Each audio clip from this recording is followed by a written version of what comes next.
பொறுத்துக TNPSC previous year question இது solve பண்ணிடுவோமா? முகலாயர்கள்ல இருந்து கேள்வி கேட்டிருக்காங்க. ரொம்ப ஈஸியானது. முதலாம் பானிபட் போர் 1526 பாபருக்கும் இப்ராஹிம் லோடிக்கும் இடையே நடந்தது.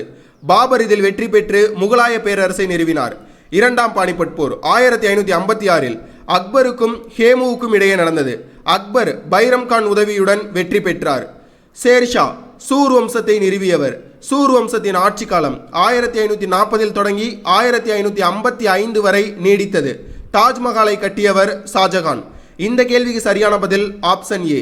பாஸ், ஒரு முக்கியமான அனௌன்ஸ்மெண்ட். நிக்டோ ஐஏஎஸ்ல online live class unit 3 history topic conduct பண்ண போறோம். என்ன டாபிக்ஸ்லாம் கவர் பண்ண போறோம்? சிந்து சமவெளி நாகரிகம், வேத காலம், மகாஜனபதங்கள், மௌரியர்கள், பிற்கால மௌரியர்கள், குப்தர்கள், வர்தனர்கள், துருக்கியர் மற்றும் அரேபியர், டெல்லி சுல்தானியம், விஜயநகரம், பாமினி, முகலாயர்கள், மராத்தியர்கள், தென்னிந்திய வரலாறுல பல்லவர்கள், சோழர்கள், பாண்டியர்கள், சேரர்கள், சாளுக்கியர்கள், ராஷ்டிரகூடர்கள், மதுரை சுல்தான்கள், பாளையக்காரர் கிளர்ச்சி, இந்த எல்லா டாபிக்ஸுமே கவர் பண்ண போகிறோம். கிளாஸஸ் எப்போ ஸ்டார்ட் பண்ண போகிறோம்? மார்ச் 25, 2025. கிளாஸோட டைமிங் என்ன? சாயங்காலம் 7:30 இருந்து 8:45 வரைக்கும். மேலும் விவரங்களுக்கு ஸ்க்ரீனில் தெரிகிற இந்த நம்பருக்கு வாட்ஸ்அப் மெசேஜ் பண்ணுங்கள். தேங்க்யூ.